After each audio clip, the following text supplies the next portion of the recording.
우리 하나님의 말씀 보겠습니다. 하나님의 말씀은 사도행전 17장 30절 말씀입니다. 우리 같이 한 목소리로 봉독하겠습니다. 시작. 알지 못하던 시대에는 하나님이 간과하셨거니와 이제는 어디든지 사람에게 다 명하사 회개하라 하셨으니. 아멘. 기도하겠습니다. 사랑의 아버지 하나님, 감사합니다. 우리가 하나님이 믿어지게 하시고 하나님을 예배할 수 있음을 감사합니다.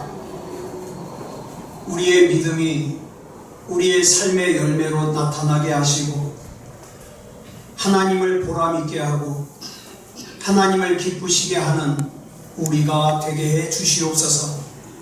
이 시간에도 크신 은혜 베풀어 주실 줄 믿사오며 그리스도 예수님의 이름으로 감사하며 기도드렸사옵나이다. 아멘. 우리 같이 인사 나누겠습니다. 잘 나오셨습니다. 일주일 동안 수고하셨습니다. 예, 이 시간에는 사도행전 17장 30절 말씀 읽었습니다. 회심, 첫 번째 시간입니다. 예수님께서 이 땅에 계실 때의 일입니다. 어느 날 제자 중에 하나가 부친상을 당해서 예수님께 예수님, 내가 가서 아버지 장례를 치르고 오겠습니다 라고 말씀을 드렸어요. 그러자 예수님께서 마태복음 8장 22절에서 이렇게 대답하십니다. 시작. 예수께서 이르시되 죽은 자들이 그들의 죽은 자들을 장사하게 하고 너는 나를 따르라 하시니라. 여기서 죽은 자를 장사하는 사람은 산 사람이에요, 죽은 사람이에요? 잘 들으세요. 죽은 자를 장사하는 사람은 살아있는 사람이에요, 죽은 사람이에요? 당연히 살아있는 사람이겠죠. 그런데 예수님께서는 그 사람들조차 죽은 자들이라고 말씀하셔요. 죽은 자들이 그들의 죽은 자들을 장사하게 하라. 왜냐하면 예수님께서는 관 속에 죽어있는 사람이나 또 그 죽어있는 사람을 장사하는 사람이나 똑같이 죄로 인하여 죽은 사람이기 때문이에요. 예수님께는. 자, 그러면 질문 드리겠습니다. 여러분은 지금 살아있습니까? 죽어있습니까? 오늘 우리가 하루를 산다는 것은 내 전체의 생명 중에서 오늘 하루에 내 생명을 내가 깎아 먹으면서 살고 있는 거예요. 그러니까 내가 오늘 하루를 살고 나면 그만큼 나는 죽음의 하루 더 가까워집니다. 이처럼 이 세상에 태어나는 사람들은 태어나는 그 순간부터 날마다 죽음에 더욱더 가까워지면서 살고 있어요. 그래서 솔로몬이 지혜왕 아닙니까? 이 솔로몬이 죽음을 피할 수 없는 인생의 말년을 전도서 12장 3절로 5절에서 이렇게 묘사했어요. 제가 표준 세번역 성경으로 앞에 써놨거든요. 우리 한번 같이 읽겠습니다. 시작. 그때가 되면 너를 보호하는 팔이 떨리고 정정하던 두 다리가 약해지고 이는 빠져서 씻지도 못하고 눈은 침침해져서 보는 것마저 힘겹고 귀는 먹어 바깥에서 나는 소리도 못 듣고 맷돌질 소리도 희미해지고 새들이 지저귀는 노랫소리도 하나도 들리지 않을 것이다. 높은 곳에는 무서워서 올라가지도 못하고 넘어질세라 걷는 것마저도 무서워질 것이다. 검은 머리가 팥뿌리가 되고 원기가 떨어져서 보약을 먹어도 효력이 없을 것이다. 사람이 영원히 쉴 곳으로 가는 날 길거리에는 조객들이 오간다. 여러분, 솔로몬 왕은 지혜의 왕이면서 또 부귀영화의 대명사입니다. 그런데 그 부귀영화를 누렸던 솔로몬 왕이 인생 말년에 깨달은 게 뭐냐? 인간은 둘로 구분된다. 어떻게 구분되냐? 죽은 송장을 조문하기 위해서 찾아가는 조객이던가 아니면 자기 자신이 관 속에 누워서 그 조문을 받는 존재, 둘로 구분된다는 거예요. 조문하러 가는 조객과 조문을 받는 송장. 그런데 더 중요한 게 뭐냐면 하나님께서 보시기에는 조문을 하러 가는 조객이나 조문을 받는 존재나 다 죄로 인해서 죽었다. 너희들이 시퍼렇게 살아있는 것 같지만 그러나 너희들은 정해진 그 인생을 살고 나면 영원히 죽을 것이다. 지옥에 가게 될 것이다. 이렇게 봤다 이 말이에요. 그런데 이 죽은 자들에게서 벗어날 수 있는 좋은 소식인 복음을 우리가 지난 5시간 동안 쭉 살펴봤습니다. 그러면 이제 복음이 뭔지는 알아요. 복음은 한마디로 말해서 예수 그리스도예요. 자, 복음이 뭔지를 우리가 이제 알게 됐는데 이제 우리에게 중요한 것은 이미 이 좋은 소식인 복음이 우리에게 전해졌는데 이 복음에 나는 어떻게 반응할 것이냐, 이게 중요한 거예요. 성경은 그 질문에 뭐라고 대답하느냐? 회개하고 복음이신 예수님을 믿어야 된다고 대답합니다. 그런데 우리는 신앙생활하면서 회개라는 말 많이 들어봤잖아요. 또 회심이라는 단어가 있어요. 회개, 회심. 이 두 단어는요 막 같은 뜻으로 뒤죽박죽으로 사용돼요. 자, 그런데 회개와 회심은 같은 것 같으면서도 달라요. 간단하게 정리해보면 그동안에 내가 했던 행동이 잘못됐다는 걸 깨닫고 돌이키는 것을 회개라고 해요. 이 회개는 예수 믿는 사람도 하고 예수 안 믿는 사람도 해요. 회개는 내가 부모에게 너무 잘못했어, 내가 친구에게 너무 잘못했어, 돌이키는 거예요. 그런데 거기서 한 걸음 더 나아가서 속에 있는 뜻과 마음이 하나님께로부터 떠나 있다는 걸 깨닫고 하나님께로 그 마음과 뜻을 돌이키는 걸 뭐라 그러냐? 회심이라고 해요. 그러니까 회개는 꼭 예수님을 믿지 않는 사람도 할 수 있는 거예요. 왜? 잘못된 행동을 고치면 되니까. 그렇지만 회심은 달라요.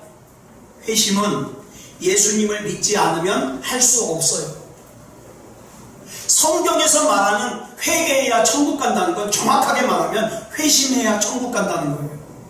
그래서 사도행전 3장 19절을 보면 뭐라 그랬어요? 시작. 그러므로 너희가 회개하고 돌이켜 너희 죄 없이 함을 받으라. 근데 이것을 영어 킹제임스 성경을 한글로 번역한 성경을 흠정역이라고 하는데 흠정역 성경을 보면 이렇게 번역하고 있어요. 시작. 그런즉 너희는 회개하고 회심하라. 회개하고 회심은 달라요. 회개하고 회심하라. 여러분, 교회 오랫동안 다녔지만 회심하지 않은 사람들 있을 수 있어요. 자, 여기에서 이 회심하라는 부분을 다른 번역 성경을 보니까 어떻게 번역을 했냐? 하나님께로 돌아오십시오, 이렇게 번역을 했어요.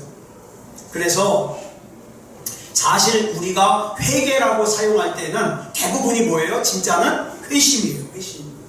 하나님께로 내 몸과 내 마음이 돌아가는 거. 하나님 나라 가려면 반드시 회심해야 됩니다. 회심해야 돼요.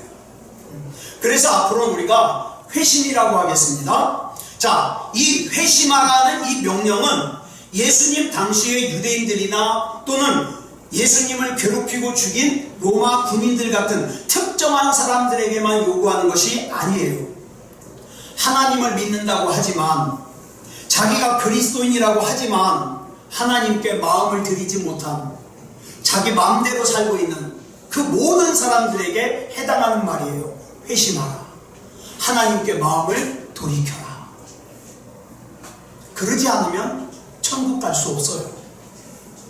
그래서 예수님께서 부활 승천하신 이후에 제자들이 선포하는 선포의 내용이 뭡니까? 하나님께 회심하고 우리 주 예수 그리스도를 믿으라. 이게 선포 내용이에요. 자, 그렇다면 이제 우리에게 가장 필요한 건 회심하는 건데, 이 회심한 사람들의 특징이 있어요. 대표적인 특징을 8가지로 설명을 해봤는데, 첫째로는 생각이 변해요. 회심하면 생각이 변해요. 둘째로는 자기 죄를 슬퍼해요. 셋째로는 자기 죄를 인정해요. 고백합니다. 넷째로는 죄에서 돌이키고, 다섯째로는 자기의 의와 공로, 자기가 잘났다는 것을 다 부인합니다. 여섯째로는 하나님께로 돌아서요. 일곱째로는 순종합니다. 여덟 번째로는 회심이 지속적으로 더 깊어집니다. 그런데 이 회심한 사람들의 이 특징이 한꺼번에 다 나타나는 게 아니에요. 어떤 사람에게는 지속적으로 몇 가지 특징이 같이 나타나기도 하지만 어떤 사람에게는 한 가지 특징만 나타나기도 해요. 그래서 오늘은 이 회심한 사람들의 특징, 이 8가지를 좀 설명을 드리려고 해요. 자, 첫 번째, 회심을 하면 생각이 바뀝니다. 성경에서 나오는 회심을 헬라어로 메타노에오라고 합니다. 메타노에오. 이 메타노에오는 두 가지 단어가 붙어서 만들어진 거예요. 하나는 후에라는, 나중에라는 뜻의 메타와 그 다음에 깨닫다, 이해하다라는 뜻의 노에오예요. 자, 이 회심은 우리가 지난 5주 동안에 복음이 뭔가를 우리가 살폈잖아요. 이 복음을 내가 듣고 내가 깨달은 후에 그 다음에 이제 진짜는 지금부터예요. 내가 복음을 듣고 깨달은 다음에 사물에 대한, 또 내 현실에 대한, 내 환경에 대한 인식과 생각이 변하는 거예요. 이게 회심한 사람이에요. 이렇게 사물에 대한, 내 환경에 대한, 내 현실에 대한 인식이나 생각이 획기적으로 변하는 이유가 있어요. 이 이유를 에베소서 4장에서 설명하고 있는데, 우리가 회심하기 전에는, 하나님 앞에 마음을 돌이키기 전에는 내 총명이 죄로 인해서 어두웠어요. 그래서 자기가 죄를 지면서도 죄인지를 몰랐어요. 자기 잘난 줄 알고 살았어요. 총명이 어두워져서 그래요. 지옥 갈 줄 모르고 열심히 살았어요. 그런데 회심을 하고 나니까 내가 너무 하나님을 무시하면서 살았다는 게 깨달아지는 거예요. 내가 너무나도 진리를 무시하면서 살았다는 게 깨달아지는 거예요. 내가 너무 하나님의 법에 불순종하면서 살았다는 게 깨달아지는 거예요. 예전에 죄로 인해서 총명이 어두워졌을 때는 그게 문제인 줄도 모르고 살았어요. 그냥 살 만큼 살다가 죽으면 되지 뭐. 근데 그게 아니거든요. 회심하는 순간에 하나님의 진리의 빛이 내 안을 비추고 나니까, 내 어두운 생각을 비추고 나니까 내가 그동안 잘못된 생각에 지배당하고 살았구나, 이걸 깨닫게 되는 거예요. 이거는 교회를 오래 다녔냐 아니면 짧게 다녔냐, 이거하고 상관없어요. 하나님의 빛이 비추어야 돼요. 그래서 이에 돌이켜 아버지께로 돌아가서 더욱더 하나님의 뜻을 이해하고 하나님의 뜻을 생각하고 하나님의 뜻에 순종하려고 노력하면서 살려고 하는 삶으로 바뀌는 걸 뭐라 그런다? 회심이라고 합니다. 그래서 회심의 첫 번째 특징은 생각이 변하는 거예요. 여러분, 예수 안 믿는 사람들도 다 잘 아는 찬양이 하나 있어요. Amazing Grace. 우리 찬송에는 나 같은 죄인 살리심 이렇게 돼 있죠. 나 같은 죄인 살리심. 유명하잖아요. 이 찬양을 작사한 사람이 누구냐? 성공의 신부예요. 성공의 신부. 그 다음에 찬송가 작사가인 존 뉴턴이라는 사람이에요. 이 존 뉴턴은 1725년에 영국에서 태어났는데 어머니가요 굉장히 경건한 그리스도인이에요. 그래서 이 엄마는 자나깨나 소원이 내 아들이 빨리 커서 목사님이 되었으면 좋겠다 이렇게 생각을 했어요. 그런데 존 뉴턴이 6살이 되던 해에 엄마가 세상을 떠났어요. 그리고 선원이던 아버지는 다른 여자와 재혼을 했지요. 엄마가 일찍 죽은 데다가 자기 엄마가 바뀌었잖아요. 이 존 뉴턴은 어려서부터 불만이 가득해요. 삐뚤어졌어요. 입만 열면 욕을 합니다. 예? 욕이 아니면 대화가 안 돼요. 그러다가 커서 목사님이 되기를 원했던, 엄마가 소원했던 이 존 뉴턴은 커서 뭐가 되었냐? 아프리카에서 흑인들을 잡아다가 노예로 팔아먹는 노예 상인이 되었습니다. 그러던 어느 날 아프리카에서 무역을 끝내고 고향으로 돌아가던 중에 큰 폭풍우를 만나서 자기가 타고 가던 배가 깨져버렸어요. 난파가 돼버렸어요. 이제는 막 밖에는 풍랑이지, 배는 다 부셔졌지, 이제 다 죽었어요. 근데 죽는 것보다 더 무서운 게 있어요. 가만히 생각해보니까 내가 지금까지 살아온 이 삶은 100% 지옥 가게 생겼거든요. 하나님이 날 용서하지 않을 것 같거든요. 그래서 존 뉴턴이 그 위기의 순간에 하나님 앞에 회개하기 시작했어요. 여러분, 급할 때는 기도가 잘 안 나옵니다. 존 뉴턴은 그냥 하나님 불렀어요. 하나님! 하나님! 그랬더니 놀라운 일이 생겼어요. 존 뉴턴이 하나님을 부르자 폭풍우가 점점 잦아들기 시작해요.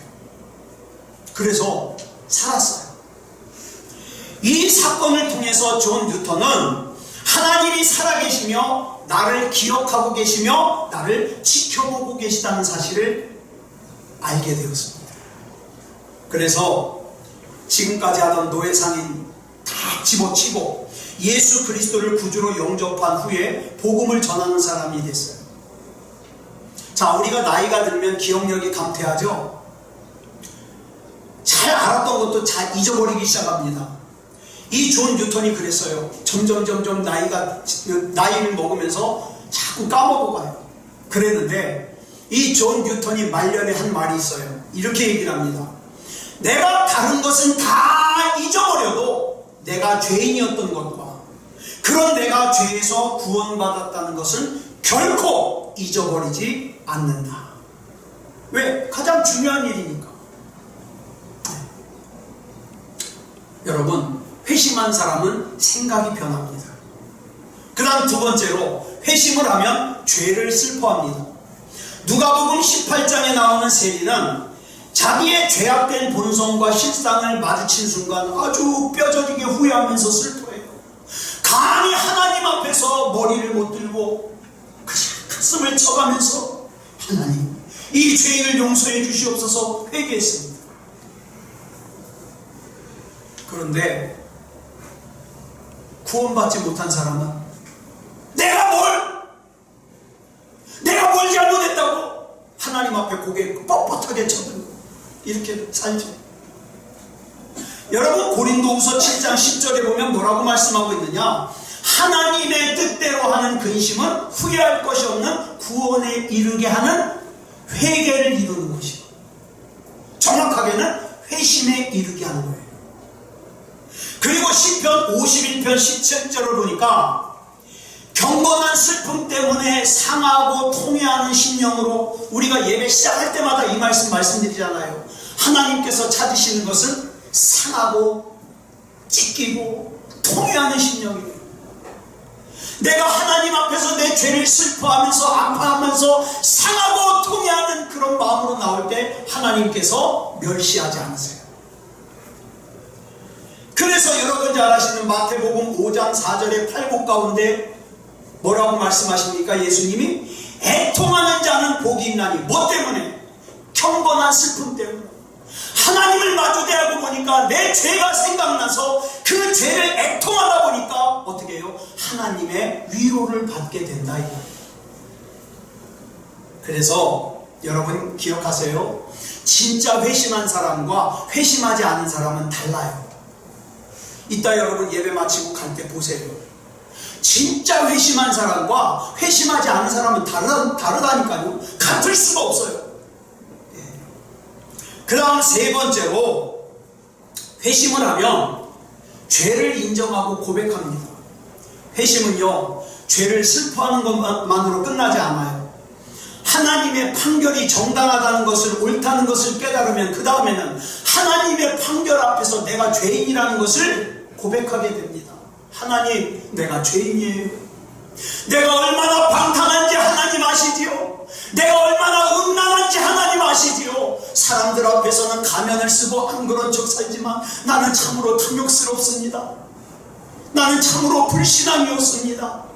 자기 죄를 고백하게 된다고. 자기 죄를 민감하게 의식하고 솔직하게 고백하는 것은 참된 그리스도인의 특징이에요.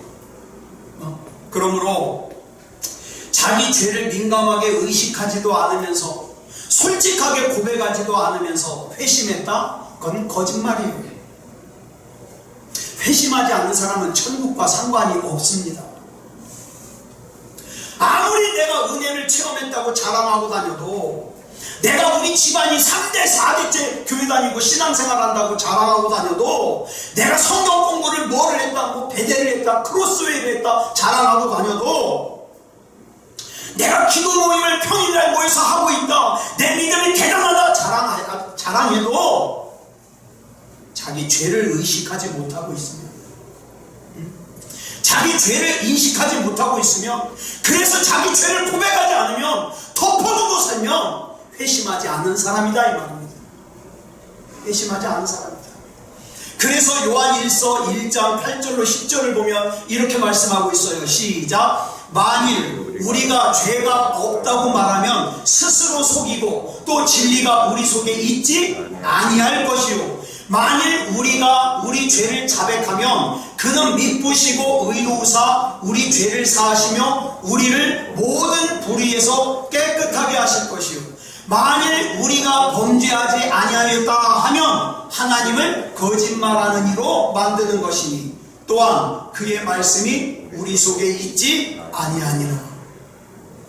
그러므로 우리가 착각하면 안 돼요.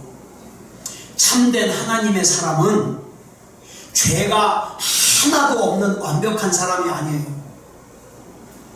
저와 여러분 중에 그런 사람 없잖아요. 죄가 하나도 없는 완벽한 사람 없잖아요. 죄가 하나도 없는 완벽한 사람이 아니라 날마다 하나님 앞에서 내 죄를 인식하고 의식하고 하나님 앞에 숨김없이 다 인정하고 고백하고 내놓는 사람이 진짜 그리스도인이에요. 그 다음 회심의 네 번째 특징, 죄에서 돌이킵니다. 구약에서 회개하다라고 번역된 히브리어는 돌아오다, 돌이키다라는 뜻이에요. 그러니까 여러분, 그 돌이키는 것에서만 끝나는 게 아니라 거기서 한 걸음 더 나아가서 하나님께 내 마음을 온전히 드리지 않았던 것을 온전히 드리고 그 다음에 하나님 앞에 내 중심을 다 드리는 거, 이게 회심이에요. 여러분, 참된 회심의 첫 번째 되는 특징이 뭔지 아세요? 정직해요. 자기 죄를 하나님 앞에 정직하게 내놔요. 그리고 죄를 버리고 돌이켜요. 이게 첫 번째 특징이에요. 저는 지금까지 신앙생활하면서 또 전도사 생활, 목사 생활하면서 예배 드릴 때, 기도할 때 눈물을 흘리는 사람들 많이 봤어요. 눈물을 흘려요. 그 다음에 진지하게 자기 죄를 고백해요. 잘 들으세요. 내가 눈물을 흘린다고 회심한 게 아니에요. 내 입으로 내 죄를 고백했다고 회심한 게 아니에요. 성경적인 회심은 뭡니까? 하나님 앞에 내 마음까지 드리고 하나님께서 미워하시는 죄에서 방향을 돌리는 것, 이게 회심이에요. 그런데 여러분은 어떨지 모르겠는데 전 여기서 고민이 한 가지가 생겼어요. 뭐냐면 지금 당장에는 내가 하나님께서 미워하시는 죄를 회개했어요. 하나님 용서해 주세요. 회개했어요. 그리고 돌이켰어요. 그런데 여러분이 생각하기에 이창원 목사가 똑같은 죄를 또 질까요? 안 질까요? 질까요? 안 질까요? 질 것 같아요? 제가 그렇게 보였습니까? 진짜 똑같은 죄 질 것 같아요? 잘 보셨어요. 똑같은 죄를 또 져요. 그리고 또 회개해요. 이게 사람 참 속상한 거예요. 제 속에 걱정거리가 생긴 게 뭐냐면, 하나님, 내가 연약해서 똑같은 죄를 회개하고 또 졌는데 하나님, 내 회심이 진짜입니까? 가짜입니까? 이런 고민이 생기더라고요. 그런데 제가 성경을 보다가 신학을 공부하다가 무슨 말을 알게 되냐, 여러분 들어보셨나 모르겠어요. 점진적인 성화 들어보셨습니까? 제가 이걸 배우다가 제가 무릎을 탁 쳤어요. 야, 내가 그동안 회개한 거, 회심했던 거는 가짜가 아니었구나. 왜? 점진적인 성화. 우리가 죄를 아주 안 지을 수는 없어요. 그렇잖아요. 여러분 열심히 일주일 동안 죄 졌잖아요. 예? 아주 그냥 열심히 졌잖아요. 왜? 하나님께서 용서해 줄 걸 믿고 열심히 졌어요. 그런데 죄를 아주 안 지을 수는 없지만, 그래도 내가 정말 예수님을 구주로 영접하고 회심하고 구원받은 사람이라면 지난주보다 그 지난주보다 지난주에는 죄를 조금 덜 지었어야 돼요. 죄를 아주 안 지을 수는 없어요. 근데 덜 지었어야 돼요. 이걸 뭐라 그래요? 점진적인 성화라고 그래요. 갈수록 죄를 적게 짓는 거예요. 여러분, 저와 여러분은 어쩔 수 없어요. 이 세상에 있는 교회에 다니면서 신앙생활 하려면 저와 여러분은 죄의 영향을 받을 수밖에 없어요. 저도요, 예쁜 아가씨가 지나가면요, 한 번 더 쳐다봐요. 예수님의 말씀대로 말하면 저는 간음을 저지르는 거예요.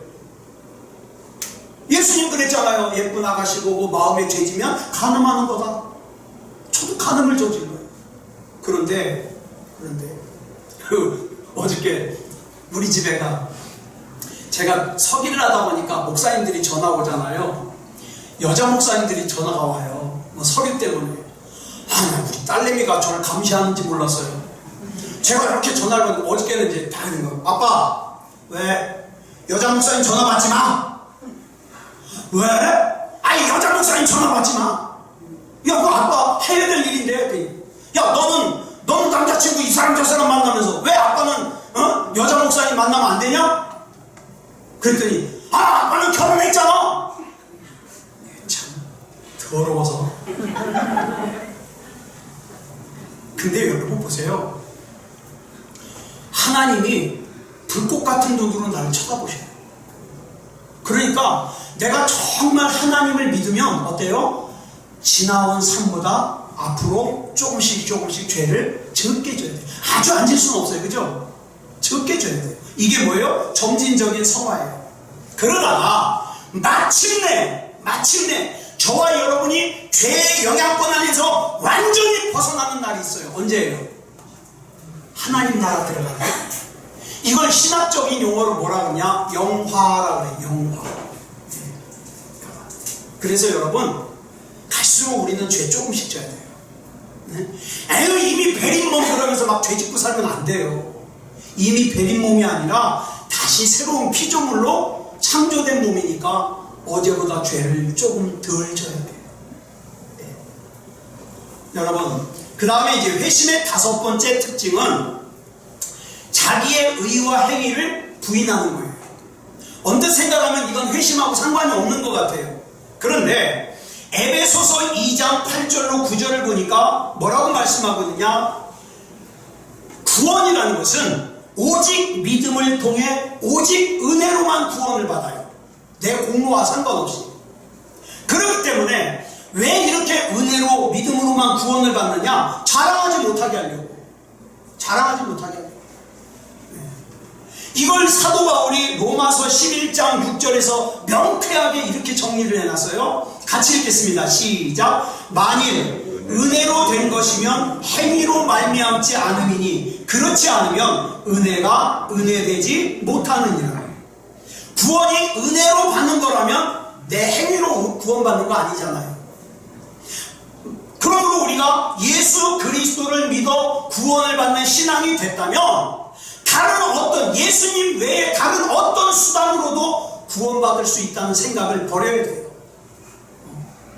신천지 이만희 총회장을 통해서 구원받는다, 버려야 돼요. 저 하나님의 교회 장길자를 통해서, 거긴 하나님 엄마라고 그러죠. 하나님 엄마 장길자를 통해서 구원받는다는 생각을 버려야 돼요. 저 뭐 요즘에 동방번개 중국 것까지 들어와가지고 난리예요. 조유선을 통해서 구원받는다고 다 버려야 돼요. 가짜예요, 가짜. 정명석이가 또 감옥에서 나오자마자 지금 난리잖아요. 또 JMS 버려야 돼. 오직 우리의 구원은 예수 그리스도를 믿는 믿음을 통해서. 그래서 우리는 빌립보서 3장 3절에서 말씀하신 대로 우리는 오직 예수 그리스도만 자랑하고 육체를 신뢰하지 않는 거예요. 그래서 요한계시록, 저는 요한계시록 이 말씀 참 중요하게 생각해요. 요한계시록 3장 17절을 보면 예수님께서 라오디게아 교회에 편지를 하시는데 뭐라고 편지하시느냐? 하나님의 은혜에 눈을 뜬 사람은 뭐를 볼 수 있느냐? 자기 자신이 얼마나 곤고한지, 가련한지, 가난한지, 눈멀었는지, 벌거벗었는지 이걸 볼 수가 있는데 라오디게아 교회 너희는 그 은혜에 눈을 닫았기 때문에 나는 부족한 게 없다, 나는 필요한 게 없다, 나는 하나님 없이도 살 수 있다, 그러고 있지 않느냐? 책망하시죠. 여러분, 이렇게 하나님의 은혜에 눈을 닫은 사람은요, 자기 마음대로 살아도 되는 줄 알아요. 하나님이 아니어도 되는 줄 알아요. 그런데 하나님의 은혜에 눈을 뜬 사람은 누가복음 18장 13절에 나오는 세리처럼, 아까 말씀드렸죠, 감히 얼굴을 들어 하늘을 쳐다보지도 못하면서 가슴을 치면서 나는 죄인이니까 하나님 나를 불쌍히 여겨주시옵소서, 불쌍히 여겨주시옵소서. 여러분, 솔직히 우리 지금 신앙생활하면서 이런 신앙 가진 사람 볼 수 있어요? 이게 문제예요. 요즘 세상에는 하나님이 말씀하시는 이런 사람 보기가 힘들어요. 자, 하나님의 은혜에 눈을 뜨지 못한 사람은 세리가 왜 이런 행동을 하는지 죽었다 깨나도 몰라요.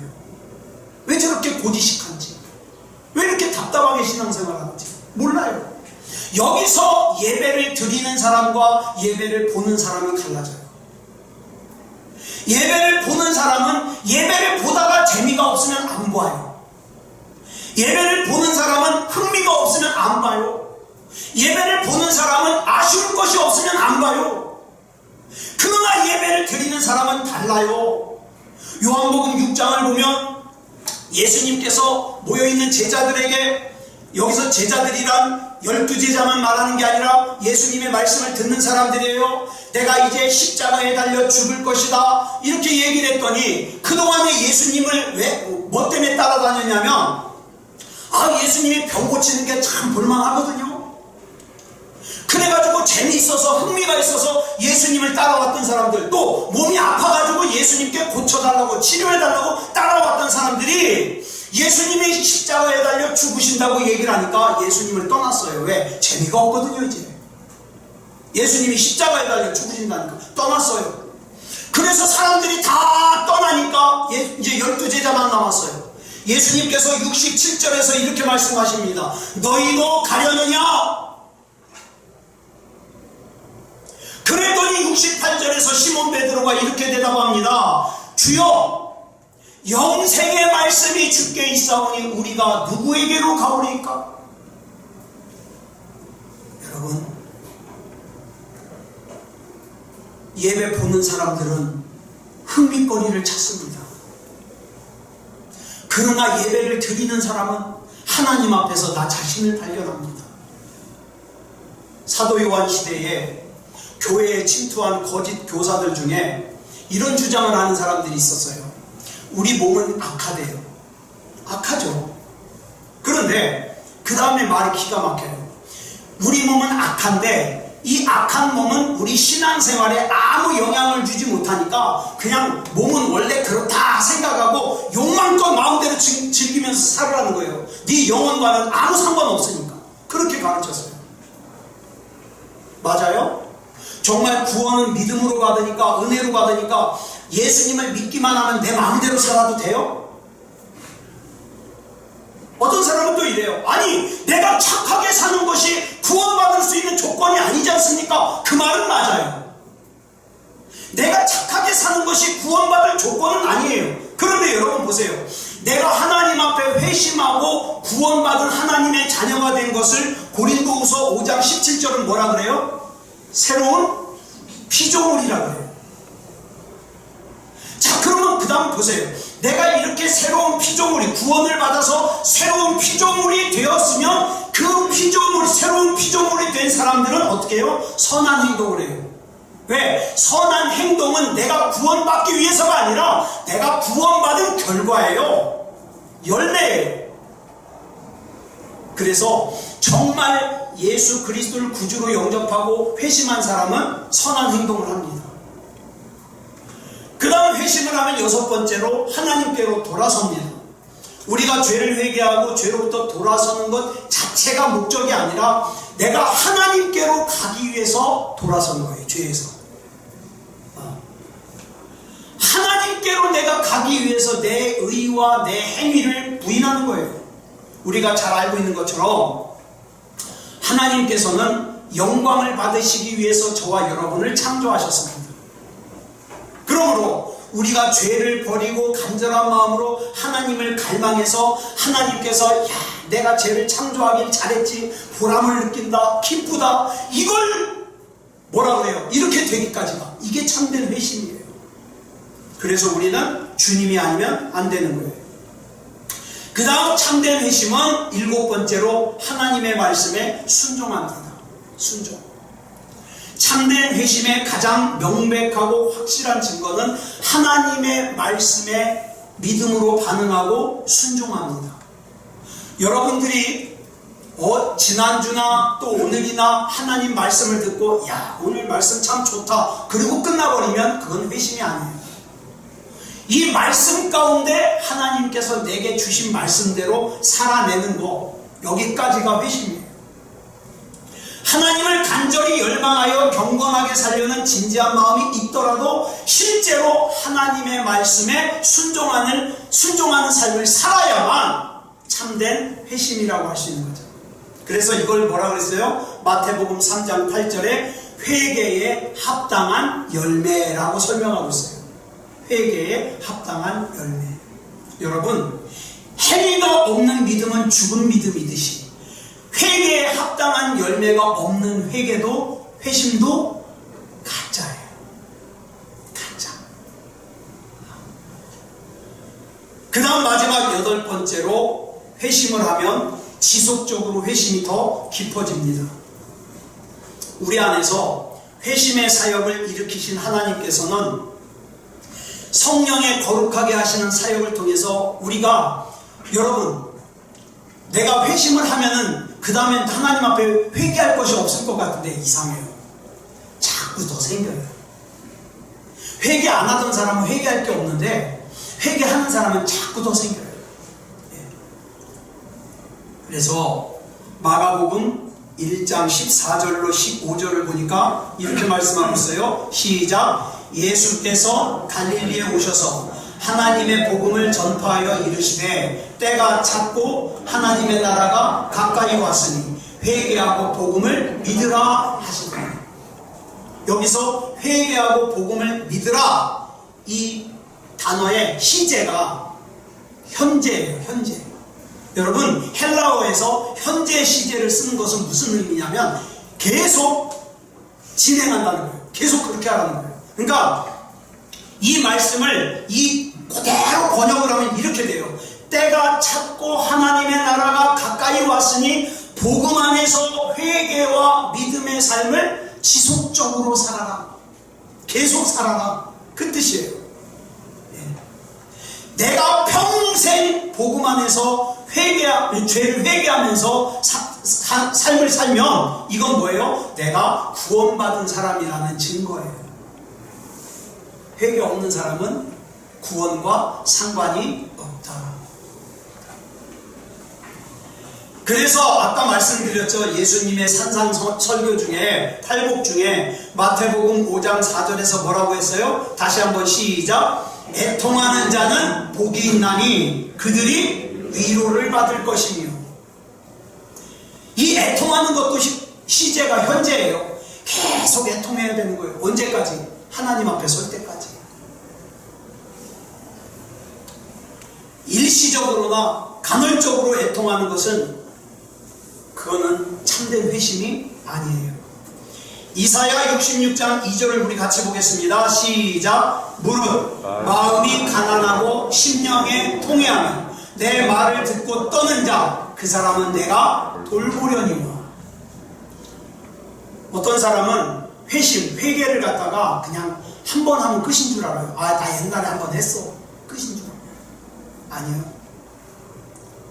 어제도 회개하고 오늘도 회개하고 회심하고 내일도 회개하고 회심하고, 이게 회심하는 사람이에요. 그래 자꾸 지속적으로 하다 보면 거기서 이제 특징이 생기는데, 뭐가 생기느냐, 자꾸 애통할 일이 생겨요. 애통. 근데 애통하는 일만 생기는 게 아니라 뭐도 생기냐, 그리스도인으로서의 기쁨도 생겨요. 이걸 모르니까 맨순맨순하니 교회 왔다 갔다 하는 거예요. 교회 왔다 갔다 하면 천국 가겠지 그러고. 그래서 교회 다니는 나쁜 사람들이 많잖아요. 정치하는 사람도 그렇고 사업하는 사람도 그렇고 교회 왔다 갔다 하는 나쁜 사람들이 얼마나 많은지 몰라요. 왜요? 회심 안 하니까. 이제 회심하는 가운데 자기 자신을 의지하는 마음은 점점 작아지고 주님을 의지하는 마음이 점점 커져야 되는 거예요. 그래서 여러분 요한복음 3장 30절 말씀 알죠? 이거 누가 한 말이에요? 예, 요한이 한 말이에요. 세례 요한이 한 말이에요. 우리도 이런 고백을 하게 된다 이 말이에요. 시작. 그는 흥하여야 하겠고 나는 쇠하여야 하겠고. 그렇죠? 이런 고백하게 돼요. 그 다음에 고린도전서 15장 31절 말씀, 이건 누가 한 말이에요? 바울이 한 말이에요. 우리도 이런 고백을 하게 돼요. 시작. 나는 날마다 죽노라. 아무쪼록 저와 여러분이 회심한 사람이 되었습니다. 하나님 앞에 내 마음과 내 뜻을 돌린 사람이 되어서 정말 분명하고 확실하게 하나님의 백성이 되고 천국의 백성이 되어서 믿음다운 믿음으로 살아내는 그런 저와 여러분이길 그리스도 예수님의 이름으로 축복합니다. 기도하겠습니다. 사랑의 아버지 하나님 감사합니다. 오늘 우리 주님의 은혜 가운데 지난주까지 복음에 대하여 5시간 나누고 오늘 회심에 대하여 첫 시간을 나누었습니다. 하나님 앞에서 회심하지 않은 사람은 자기 자신에 대해서 자부심이 크지만 하나님 앞에서 회심한 사람은 나 같은 죄인 구원하신 우리 주님에 대하여 자부심이 큽니다. 사랑의 아버지 하나님 붙잡아 주셔서 온전한 회심을 하는 사람이 되게 하시고 하나님 앞에 믿음다운 믿음의 사람이 되어서 하나님께서 맡겨주신 사명 잘 감당하는 그런 삶을 살게 하여 주시옵소서. 우리 주님께서 붙잡아 주실 줄 믿사오며 그리스도 예수님의 이름으로 간절히 기도드렸사옵나이다. 아멘. 지금은 우리 주 예수 그리스도의 크신 은혜와 성부 하나님의 극진하신 사랑하심과 성령 하나님의 감화감동 충만하심과 역사하심과 인도하심과 보호하심, 오늘 거룩한 주일 주님 앞에 나와 영과 진리로 예배드리는 사랑하는 성도들과 가정과 이웃에게 이제부터 영원토록 함께하여 주시사 일평생 사는 동안에 하나님 앞에 복음에 대해서 분명하게 깨닫고 회심하여 구원받은 하나님의 백성으로서 생명책에 이름이 적힌 구원의 백성으로서 살게 하여 주시기를 그리스도 예수님의 이름으로 간절히 축원하옵나이다. 아멘.